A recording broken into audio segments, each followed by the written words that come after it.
So our channel, Clever TV, our audience is really excited about Let It Shine. I know that my co-host Dana went to visit the set a few months back. And so she was there. Revving up, getting excited about it. How would you explain the plot of this Disney Channel original movie? Well, I like Disney Channel original movies. DCOM. For those in the know. Yes. You jump in, darling. Just jump right in. Okay. Right The in. movie is a modern day take on the traditional story of Cyrano de Bergerac, a man who is not particularly comfortable with his physical appearance, but has a very passionate heart, a very expressive soul, and he wants to woo the woman of his dreams, but feels she would never give him the time of day because of the way he looks. So his friend agrees to step in and act as the mouthpiece for him. So he's feeding him the lines. His friend is talking to the girl. The girl falls in love with the friend because of what he has to offer. Right. Never realizing that it's not him. The words are not coming from him. So the journey of the story, which we have flipped into the journey of Let It Shine, is being able to embrace yourself and be comfortable with who you are. Each of the principal characters, Courtney as the pastor, myself as the pastor's wife, we play Cyrano, Cyrus's mom, played by Tyler Williams. And he's the one that has to come into his own comfort zone. He falls in love with a young woman who's a recording artist, childhood friend, and we learn that she's not comfortable with the image that they're putting out about her. Then his friend, who she inadvertently falls in love with, Trevor. Well, his name is Trevor, right?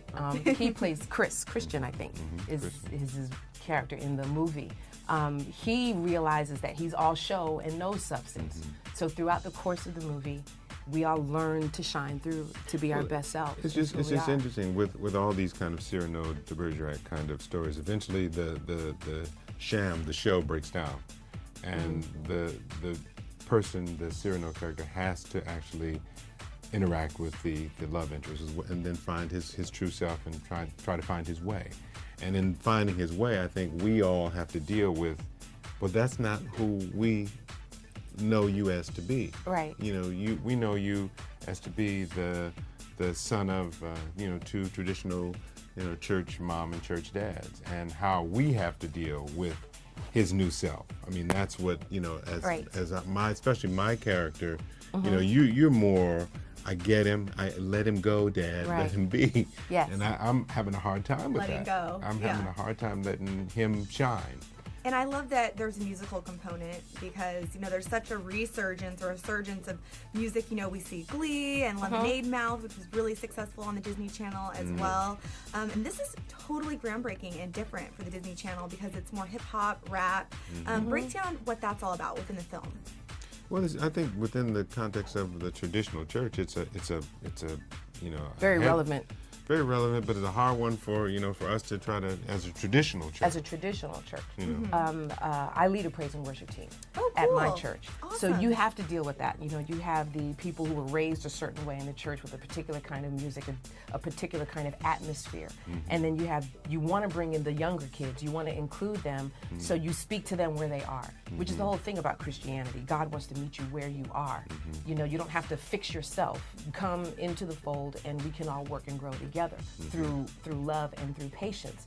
So that's our journey in this, is our son, he wants to bring the rest of the young people into the church, and this is what he knows. This is the music he knows. This is the voice that he knows. And I think that's what you're saying to me. Right. Is just let them come in and we'll fix it. We'll figure out a way for them to be here and us. And it's an opportunity for us to grow as well. Exactly. Be exposed to new kinds of music. We'll be exposed to new kinds of music, and exactly. Well, how come you didn't say that earlier in the film? In the film, I would have gotten it if because you put it wasn't written for me until page 103. Yeah, it wasn't written until page 103. Exactly. So, like you listen to rules anyway. I do. Right? I do. Right? But it was really, really fantastic to watch the kids come into their own, to watch us be able to relay the story of how it's never too late to learn.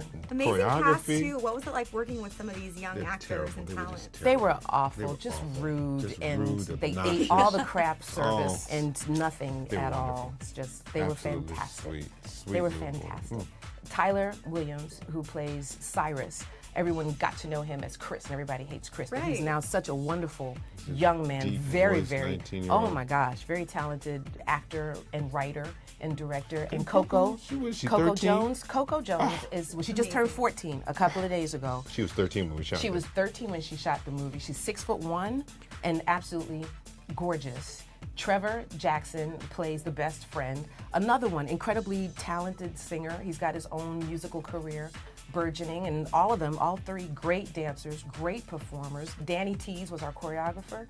Danny did some amazing things with the praise and worship team and the wait. dancers in the ensemble numbers. you know what, It's Dawn? going to be really exciting. Dawn, I think we're out of time.